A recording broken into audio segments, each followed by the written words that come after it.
کہ میں ساری زندگی اپنی کم علمی، اپنی نالائکی کی وجہ سے فلم کے 3 گھنٹے کے ہیرو کو اصلی ہیرو سمجھتا رہا۔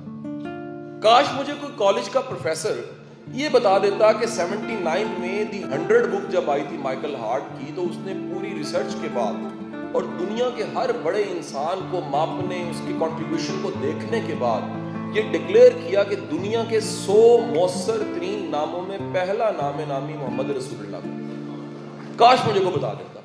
اگر یہ مجھے کو بتا دیتا تو مجھے پتہ لگتا کہ اصل ہیرو وہ ہوتا ہے جو بیٹی آتی ہے تو چادر بچھا دیتا ہے۔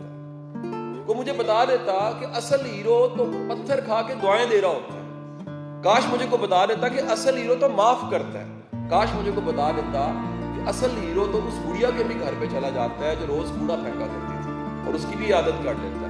میری ہیرو کی ڈیفینیشن جو اتنی دیر سے بدلی جا کی 40 سال کی عمر میں، آج تو میرا ایمان ہے اس بات پہ کہ سرکار دو عالم صلی اللہ علیہ وسلم کے قدموں کی خاک پہ بھی ہم نثار ہیں۔ لیکن کاش یہ جذباتیت میری پہلے ہوتی اور مجھے کوئی کلاس کا ٹیچر میرا مینٹور بتاتا کہ تم نے دنیا کو پڑھنا ہے، وہ ہنڈریڈز کو پڑھنا ہے، لیکن سب سے پہلے رسول کریم کی سیرت کو پڑھنا۔ یہ اگر کوئی بتا دیتا تو میرا پیرامیٹر یہ بدل جاتا۔ مجھے پتہ لگتا کہ صرف جھنڈے والی گاڑی سے بڑا نہیں ہوتا، صرف اسکواڈ سے انسان بڑا نہیں ہوتا، عہدوں سے بڑا نہیں ہوتا، کردار کا بڑا انسان ہوتا ہے۔